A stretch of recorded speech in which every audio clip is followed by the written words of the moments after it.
So I did it again. As you can see above the arrows, the two seams with the A and B marks on them, that's to keep them lined up when I weld it back together.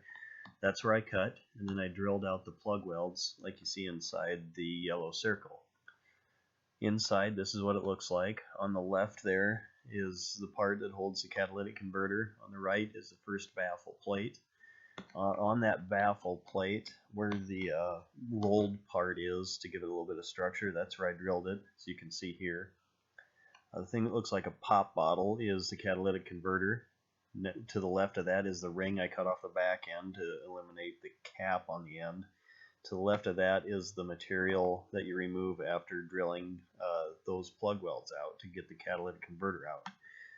Handy welding tip, piece of copper behind it. You can weld that back together and it won't stick to the copper. Then in this next picture you can see I've got it tack welded back together with my ID marks all lined up.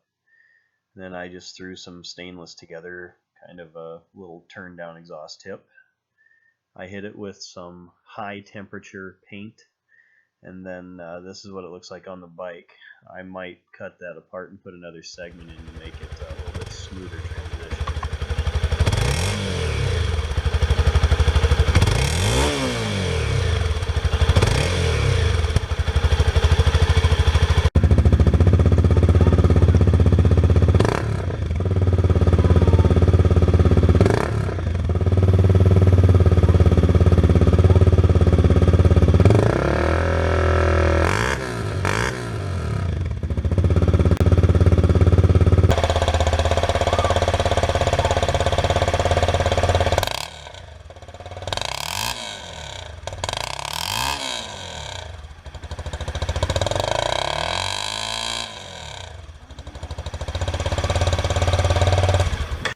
That does not sound good.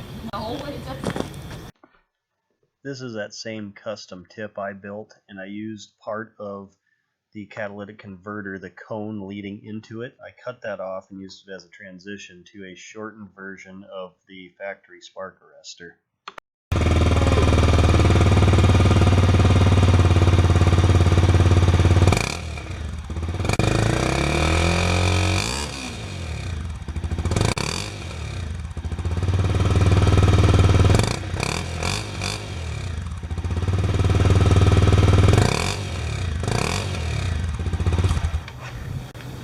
That sounds pretty good. Mm-hmm.